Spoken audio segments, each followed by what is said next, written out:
Saludos a todos. Mi nombre es María del Ángel Gadea y soy estudiante de Psicología en la Universidad Yacambú, cursando el séptimo trimestre. Mi número de expediente es HPS 193-00092B. Hoy voy a hablar con ustedes acerca de la Venezuela rentista, pero primero, antes de iniciar, hablemos sobre ¿qué es un Estado rentista? Estado rentista es un término usado en política para designar a países cuyos ingresos derivan de actividades económicas no productivas, primaria exportadora. Generalmente, la extracción de petróleo, descuidando el desarrollo de otros sectores de economía, que permitan garantizar un desarrollo sostenible y facilitando la destrucción de los recursos naturales en pos de la rentabilidad económica inmediata. Según algunos politólogos y economistas, esta práctica suele consolidarse en gobiernos no democráticos y permite limitar las libertades públicas por gobiernos dictatoriales, evitando la aparición de grandes grupos sociales disconformes con el régimen. Antecedentes del rentismo petrolero. Aunque durante el gobierno de Cipriano Castro, de 1899 a 1908, se suscribieron algunos contratos petroleros, no sería sino hasta 1914, en el transcurso de la gestión de Juan Vicente Gómez, 1908-1935, al producirse la perforación del pozo Sumaque 1 por la Caribbean Petroleum CO y luego en 1922 con la explotación del pozo Barrosos 2 por la Standard Oil CO, cuando Venezuela da inicio a la era comercial de su industria petrolera. A partir de entonces, y gracias a la renta generada por esta industria, el país dejaría de ser una economía fundamentalmente agraria para convertirse progresivamente en un petroestado, es decir, en una nación cuyo gobierno se erige en el principal receptor y dispensador de la renta obtenida con la exportación de hidrocarburos, lo cual, obviamente, también incidió en importantes aspectos de la cultura política, como la orientación paternalista, clientelar e incluso mesiánica de amplios sectores de la sociedad. Al respecto, conviene precisar, no obstante, que las bases de ese tipo de orientación habían estado presentes desde la época de la colonia. Como ha sido señalado, entre otros, por el historiador Manuel Caballero, la llamada mentalidad rentista del venezolano no proviene del largo acostumbramiento al maná petrolero, sino que le precede, mucho antes de pensar en petróleo, cuando se ignoraba incluso la importancia industrial de hidrocarburos. Ya se hablaba, con tono apostador, del oro de Guayana, de las riquezas naturales de Venezuela. El rentismo petrolero. Desde un punto de vista formal o legal, el arranque del rentismo del oro de Guayana, de las riquezas naturales de Venezuela. El rentismo petrolero. Mucho antes de pensar en petróleo, cuando se ignoraba incluso la importancia industrial de hidrocarburos, ya se hablaba, con tono apostador, del oro de Guayana, de las riquezas naturales de Venezuela. El rentismo petrolero. Desde un punto de vista formal o legal, el arranque del rentismo petrolero en Venezuela coincidió con las primeras legislaciones sobre hidrocarburos aprobadas entre 1918 y 1935, en las cuales se establecieron normas referentes al otorgamiento de concesiones, a la extensión territorial de las mismas, así como al pago de impuestos y regalías. Por medio de estos instrumentos, como lo ha señalado Fernando Coronil, el Estado venezolano se convirtió en un petroestado, que no solo contaba en la terminología weberiana o con el monopolio de la violencia legítima, sino además con la riqueza natural. Desde otra perspectiva, la cultura, como fue apuntado metafóricamente por Arturo Uslar Pietri, la explotación petrolera representó para Venezuela un común de haber podido acceder finalmente al mágico El Dorado. Ese encuentro con El Dorado, para aquel hombre que había estado soñando con la riqueza mágica, va a acentuar sin duda muchos de sus aspectos, particularmente su sentido de que la riqueza es mágica, de que no depende del trabajo, de que es algo que se encuentra inesperadamente, inexplicablemente e irracionalmente. Va a acentuar esa vieja disociación. Entre la idea de trabajo y la riqueza, Uslar lo menciona, ahí estaba. El uso o destino de la renta petrolera. La discusión sobre el uso adecuado de la renta petrolera ha tendido a girar. De acuerdo con expertos en el área, en torno a sí, esta debe dirigirse a la inversión o al gasto social.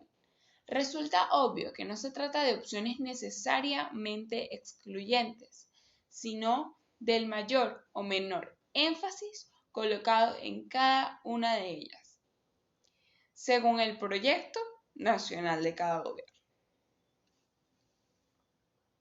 Al respecto, conviene destacar también la coincidencia de algunos analistas al señalar que mientras las gestiones gubernamentales anteriores estaban presentes, como por ejemplo el de la reciente oscilación en las políticas públicas mineras, cabe señalar que, en este caso, cuando estaba presente el presidente Hugo Chávez, se firmó un decreto número 8413 que reservaba al Estado las actividades de exploración y extracción del oro el 23 de agosto de 2011. Luego, el presidente Maduro, 5 años después, rubricó un decreto 2248 para subastar nuevas concesiones en el arco minero del Orinoco, 24 de febrero del 2016. Luego, Eber Ramírez denominó el trienio ADECO en 1945, haciendo énfasis en destinar la renta petrolera a inversión durante dicho trienio, donde se impulsa principalmente el gasto social, salud, vivienda, alimentación, seguridad social y, en primer caso, según los autores, también prevaleció la visión de sembrar petróleo, propuesta por Uslar Pietri años atrás, en 1936, en tanto que en el segundo había sido privado por Rómulo Betancourt, basada en la distribución popular de la renta petrolera. Con el derrocamiento de Rómulo Gallegos, el 24 de noviembre de 1948 y la subsiguiente instauración de un régimen petroliano, se retornó al esquema de favorecer la inversión de la renta petrolera en la infraestructura y en productos de industrialización. Sería especialmente durante la gestión de Marcos Pérez Jiménez, 1952 a 1958, cuando, inspirado y guiado por su doctrina del nuevo ideal nacional, se dio inicio a la ejecución de industrias básicas como la siderúrgica del Orinoco, la planta de generación eléctrica del Caroní y el complejo petroquímico de Morón. Incluso se llegó a plantear el desarrollo de la energía atómica, la cual, según el capitán Luis Campos Giral, no solo formaba parte de la revolución tecnológica del momento, sino que además, por poner peligro la principal fuente de riqueza nacional, el petróleo, permitía legitimar o justificar esa fuente alternativa de energía y de ingresos. Al caer el régimen, el 23 de enero de 1958, esos proyectos se encontraban en fase de ejecución. Una vez restituida la democracia ese año, los principales partidos que se encontraban políticos del país, Acción Democrática, COPEI y Unión Republicana, acordaron con la rúbrica de sus candidatos presidenciales un programa mínimo llamado Programa Mínimo Conjunto de Gobierno, para ser aplicado luego de las elecciones nacionales. En el mismo se planteaba, por un lado, que el Estado desempeñaría un papel preponderante en el fomento de la riqueza nacional, y por el otro, que dado que la nación es la propietaria del subsuelo y que el petróleo constituye bien de utilidad pública, se revisarían las relaciones entre el Estado y las empresas petroleras, a lo que se añadía que serían realizados los estudios necesarios para la creación de una empresa nacional de petróleos.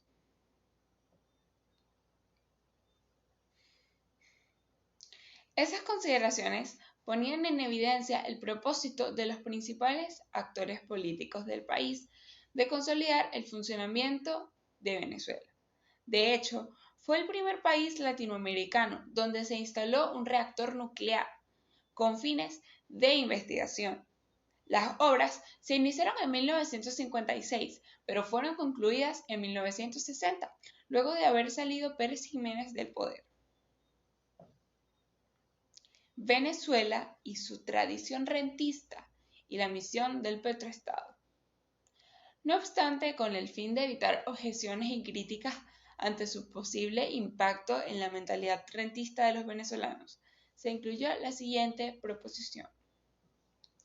Reconocimiento de que el trabajo es el elemento fundamental del progreso económico y del engrandecimiento del país, defensa del trabajador y adecuada protección a la libertad sindical y a los organismos sindicales. Programa mínimo conjunto del gobierno. En Suárez 2006.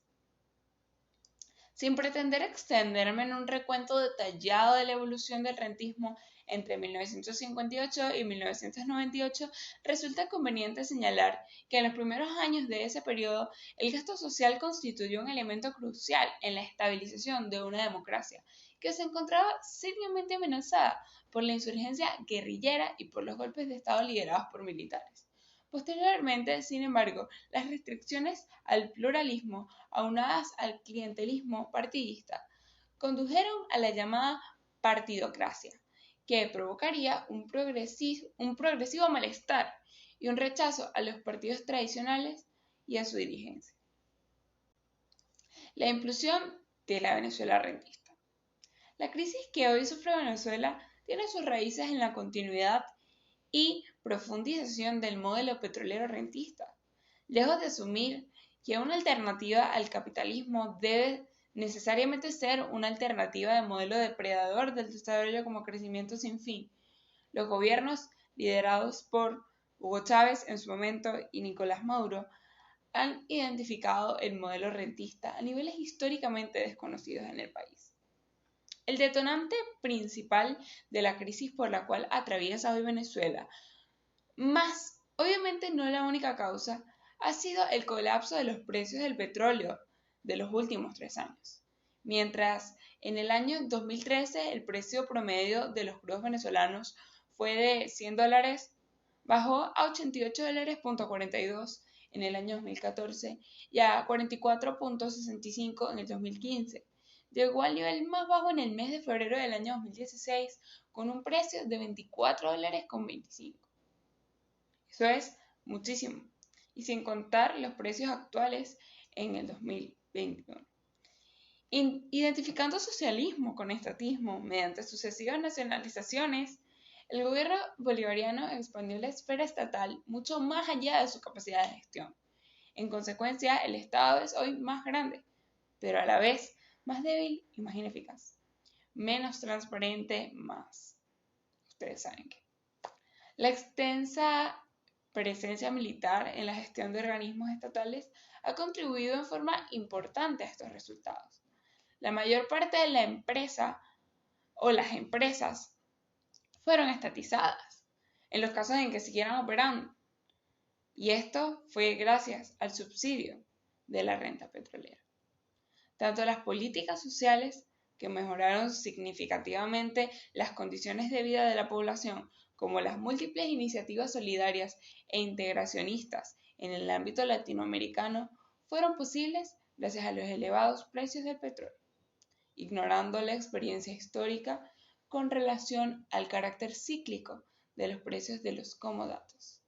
El gobierno operó como si los precios del petróleo fuesen a mantener indefinidamente sobre los $100.000 por barril.